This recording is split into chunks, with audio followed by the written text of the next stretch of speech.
তাহলে বুঝতে পারবে। ছোট্ট করে বলবো, বেশি বড়। বাবার মুদিখানা দোকান, বাবার মুদিখানা দোকান, 3 ছেলে। দোকানটা খুব বড় সড়ো, খুব ভালো চলে, খুব ভালো চলে।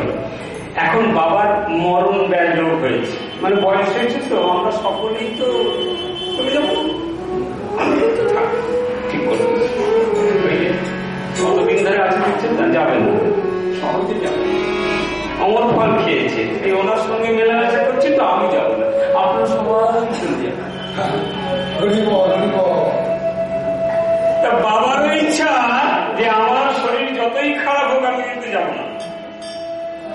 হসপিটালে দিয়েছিল, ডাক্তারবাবু বলেছে আর ওষুধপত্রে কাজ করবে না, বাড়িতে নিয়ে যাও, যে কদিন থাকে তোমরা সেবা শুশ্রূষা করো বাবা। তবে ওনার সময় কিন্তু খুব সংকীর্ণ, যে কোনো সময় চলে যেতে পারে। তা বাবাকে নিয়ে এসে রেখেছে। একদিন কি হয়েছে, সকালবেলা থেকে উঠে দেখছে মানে হয়ে গেছে। তা ছেলেরা 3 ছেলে, তো দোকান আর খোলেনি। ডাক্তারবাবুকে ফোন করেছে, ডাক্তারবাবু দেখতে আসুন। ডাক্তারবাবু তাচ্ছিল্য করে বলে দিয়েছে আমার কাজ নেই, জলটা দিন, তুলসী পাতা রেডি রাখুন, যে কোনো সময় উনি বই বলছেন। তা এক ছেলে পায়ের কাছে, এক ছেলে বুকের কাছে, আর এক ছেলে মাথার কাছে।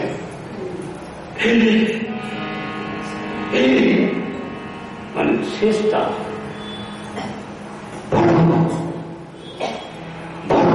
মানে বড় ছেলেকে ডাকছি, শ্বাসকষ্ট হচ্ছে তো, ভালো করে ডাকতে হচ্ছে। বড় বলছে এই যে বাবা আমি তোমার মাথার কাছে, বাবা আমি তোমার মাথার কাছে।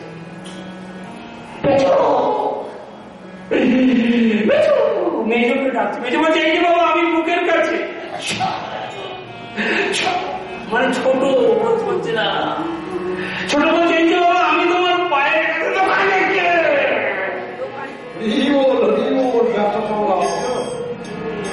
বলে দোকানে কে? লালো সাজো লোহা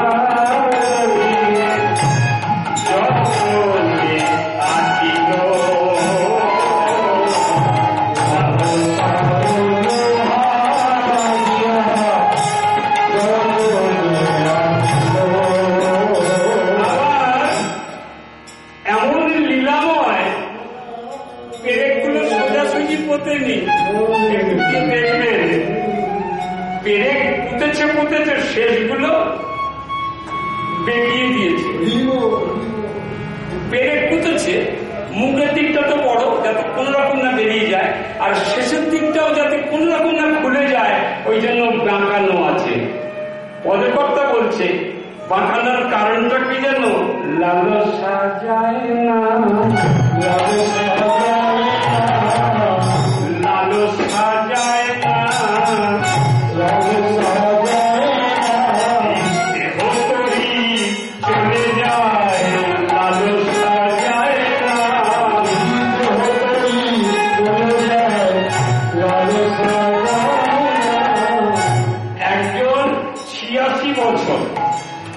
আর একজন বলছে 90 চলেছে জানিস, মানে দাঁত নেই, মুখ নেই, খেতে পায় না, 94 হতে চলেছে জানিস।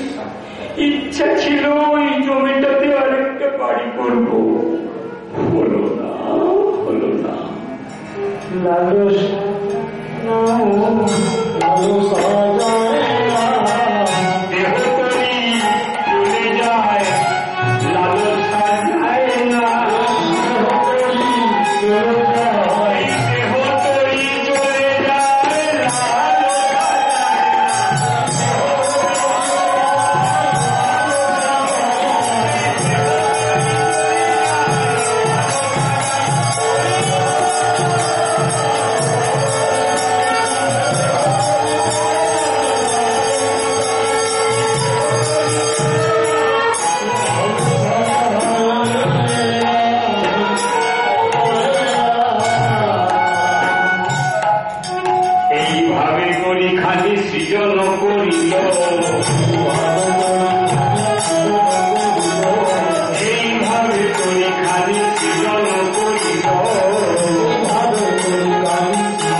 ভুলে গেছেন নাকি অর্জুনের রথের কান্ডারি কে ছিল?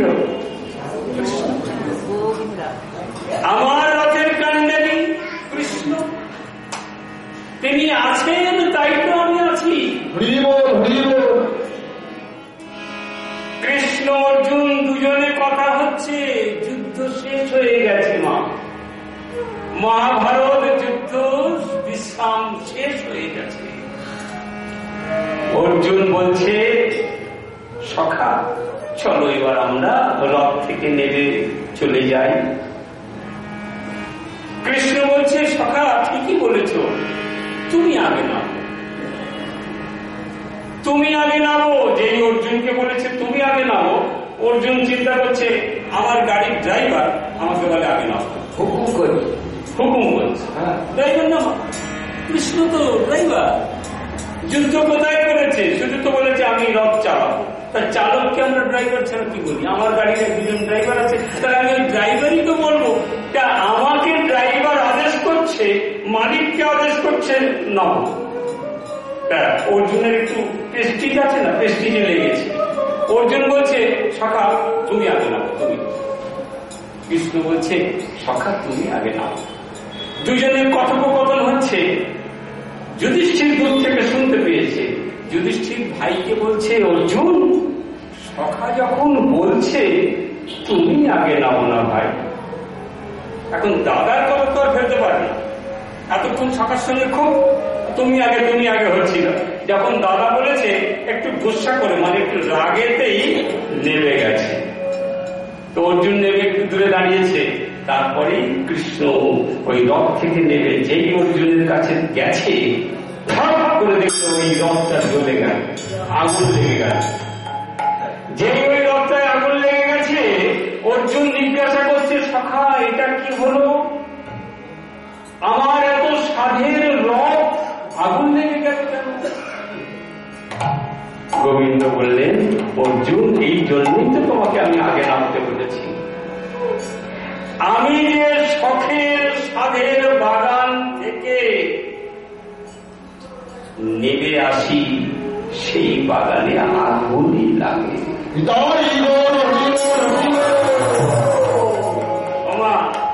আমার এই দেহ বাগান থেকে যেদিন তিনি নেমে যাবে, আমার দেহটার কথা বলবে, বাড়ির লোক পাড়ার লোক কি করবে? আগুন তো দেবে না। যে রথে গোবিন্দ থাকে সেই রথ জাগিয়ে থাকে, জেগে থাকে, সেই রথ সচল রথ। তিনি যখন ওই রথ থেকে নেমে আসেন, অচল রথ। সেই কারণে জেনে রাখবেন, এই পুরীর জগন্নাথ আমরা সব জায়গায় রথ তৈরি করি, আবার তাকে রংটন করে পরের বছর কাজে লাগাই। জগন্নাথ ধামে যে রথ তৈরি হয় প্রতি বছর হয়, আর জগন্নাথ নেমে গেলেই তা ভেঙে দেওয়া হয়।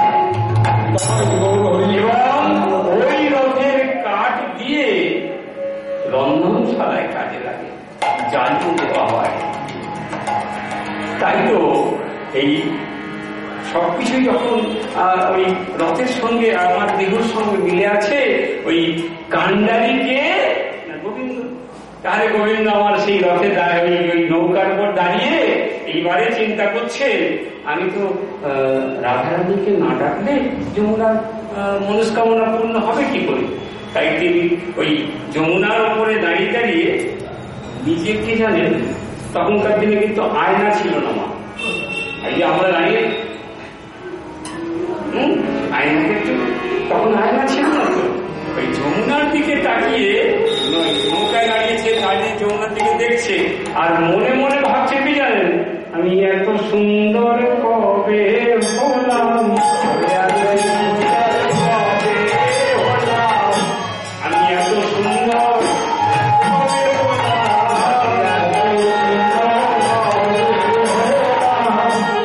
যে যাকে সেই আমাকে বলে, লোকে না আমায় কালো বলে, আমি এত সুন্দর কবে হলাম, লোকে না আমায় কালো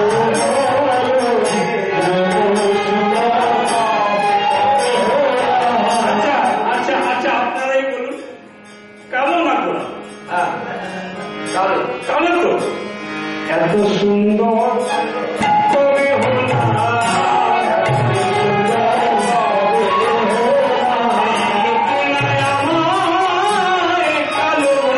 আমি এত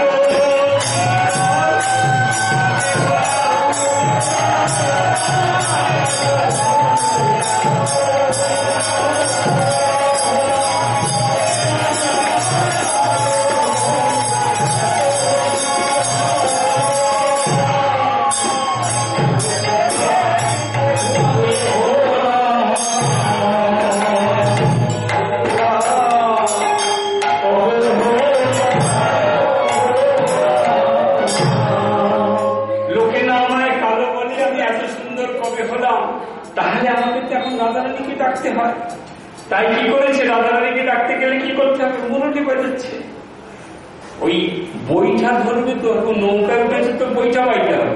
ওই বইটা ছেড়ে কি করেছে, বাঁশি বাজাচ্ছে, বাজিয়ে রাধারানীকে ডাকছে, ও রাধে